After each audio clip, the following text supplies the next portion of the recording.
I'm tired. If you're watching this, please don't forget to like, maybe subscribe.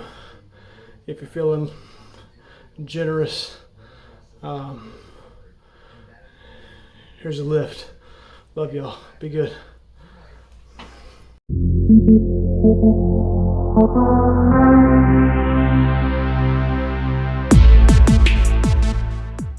Specifically activating your lats, that's what you're really thinking about, you know. Enough of that, let's just go to stack one. I might figure for a few sets, or if I don't want to do one, I'll just do one. That's what I feel.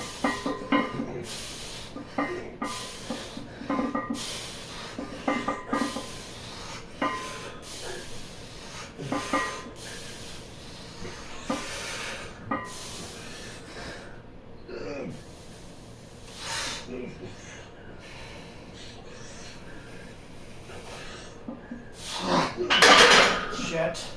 This hasn't been working for a while. The one my food is already different touch. You know, I gotta fill up the kitchen. The last thing I want to do is be stressed for food at like, 11 p.m. at night. Not slipping up, calories surplus. Wake up late the next day. The name of the game is bulking, calories increase. So there's nothing I can do to make sure that I get the best food as possible in my system. At the end of every day, on a consistent basis, that's what's going to be setting me up long-term growth, long-term success. A little different. Oh, we do it this year. So, let's just head over to the deli and see what kind of meats they have. I'll probably stop and get some other kind of sweets too, but I don't know, maybe not. I've already got a ton of rice, like instant rice packets at home, so I'm pretty much covered when it comes to carb sources. All I need now is protein, though. You just gotta eat less, and this is, I guess I do realize it, but it's still hard for me to grasp how disconnected people are from that reality,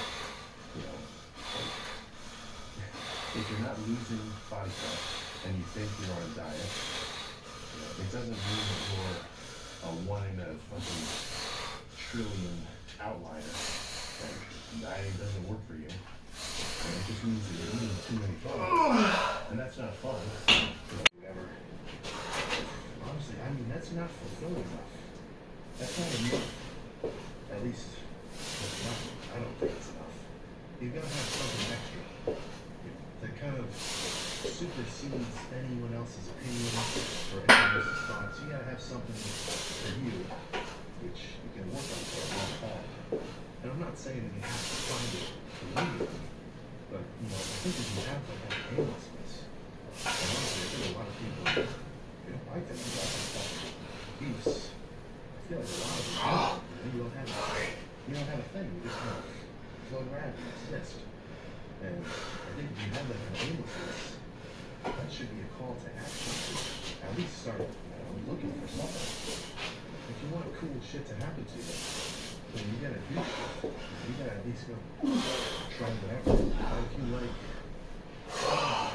it could be worse, it could be dirty. But I'm fucking like, I guess I'm kind of making excuses. Honestly, today I just slept all day. I could have done it, whatever. But I keep giving me this threat. I'm like, okay, I should do it. Crap, but I also got to do this. I just put it off. Not ideal. Not ideal. But other than that, this week I've got a couple of loose ends to tie up. Assignment-wise, I think I brought this up earlier. That is going to take a little bit of direct effort. But once it's over, I get a solid.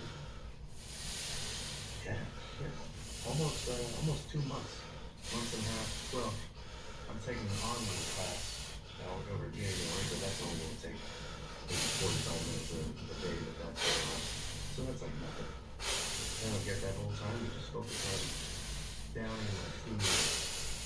I'm fucking light today. Shit. Over these next 3 days, I'm definitely going to pack on a little bit back to the bulk state I'm not so concerned with this little blip. It's Ooh. now dropping into does not fluctuate in the slightest.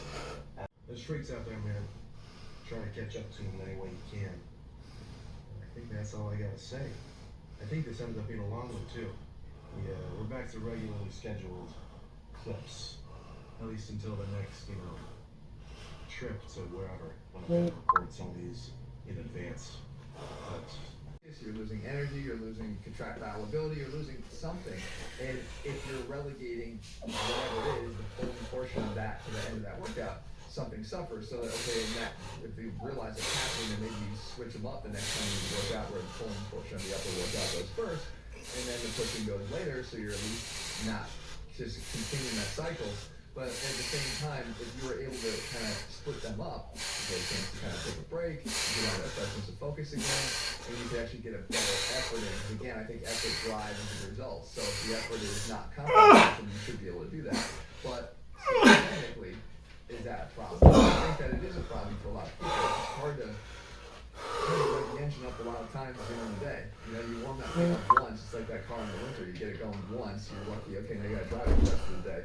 But you put it in the garage and try to start it the next day, it's a problem. So young people can get away with a lot more than older people could. Again, I think that the bare minimum is probably twice a week in terms of cardiovascular, if you want to have some semblance of cardiovascular conditioning. But I think most people who actually need it more or want to pursue being able to increase my performance in the gym. On it. And in terms of the form of cardiovascular training, I've seen you in your videos that didn't describe those in the best way, but Level. But I think that if we could blend function your biceps to the point where it hurts a little bit, like it almost feels like a cramp or a cramp. You can flex your calf to the point where it really cramps up a little bit. It almost feels like it's knotting up. That's a pretty good indication that you're going to be able to stimulate that muscle well under load if you're doing the movement properly. And that's the feeling to actually aim for each repetition, maybe even throughout the repetition. For me, this completely transformed my results.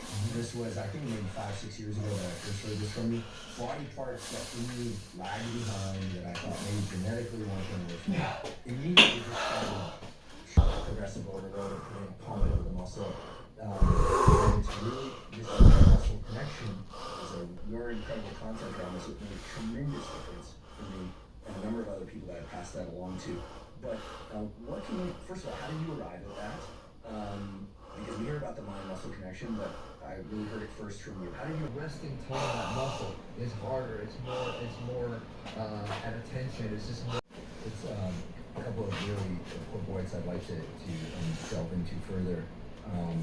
First of all, my hunch was always that the muscle groups that grew most easily and that I could contract hardest without any. The first time I did the Cavalier test, I got 10 out of 10. Give it a 10 out of 10 scale. You could just isolate those muscles, cinch them, grow them easily. I mean, there's certain wide parts, I don't want to say which ones because it doesn't really matter, that I always felt like if I could do push-ups, then you can just kind of let it coast. So, I think like everything it requires upkeep. Use it or lose it, I do believe firmly. But I think that it's the development of the connection is going to be harder than the maintenance of the connection. As I said, I still struggle to this day myself with unnamed muscle groups. Also, but there's just certain areas that are harder